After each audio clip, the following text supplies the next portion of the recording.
Or ginagawa natin ito kapag or bago natin ipa.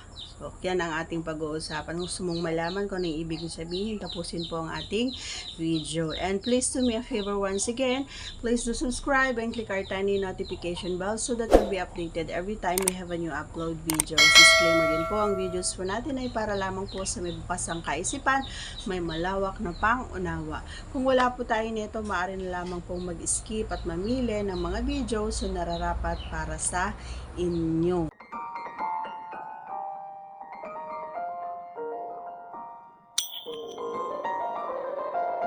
Ayan. Alam nyo kasi mga idol, minsan na ginagawa natin ang mga bagay na minsan pansarili lang nating kaligayahan ng mga idol, hindi natin naiisip kung ano yung magiging outcome, 'di ba? So, ako kasi marami akong ginagawa or trinatrabaho bago natin ilagay or pumasok doon sa talaga naman na finale, kumbaga.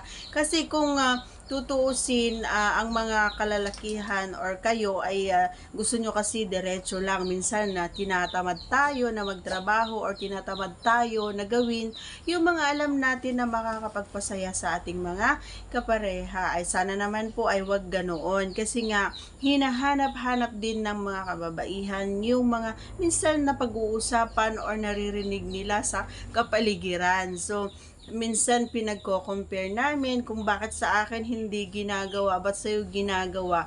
Parang gusto ko yun na gawin niya, pero bakit hindi niya ginagawa. So, dapat full yung ating cooperation din mga idol para naman ay maging complete kumbaga yung gagawin nating pagtatrabaho at full na saya ang idudulot sa ating mga kapareha, mapababae man yan o mapalalaki. So ano nga ba yung ginagawa ko bago? Syempre naandun yung kumakain tayo, ibinibigay ko yung effort ko or lang buong lakas ko para alam ko kasi na ito'y makakapagpasaya, isang makakapagpasaya at isang pinakagusto rin ng aking kapareha every time na naandun tayo sa baba. At minsan talagang dun yung best part na naririnig ko, yung pinaka maganda at pinaka malambing na boses niya, di ba?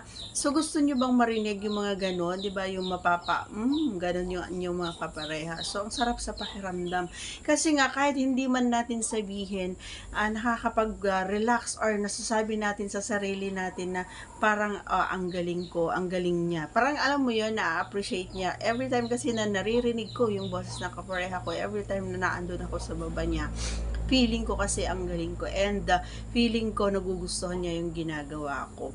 So yun ang unang-unang ginagawa ko bago ko ito ipasok. At isa ring bagay bago ko kaya ginagawa ko ito para naman may kaunting pampadulas. Kasi nga minsan hindi naman na ura-urada or on the spot talaga basa na at meron talagang alam mo yon, may fluid na talagang na ano doon nalabas. So hindi pwede na ura-urada ay naandun ka kaagad at naandun ka na, sige bam, ganon. So iwasan natin yung mga bagay na ganon mga idol, okay?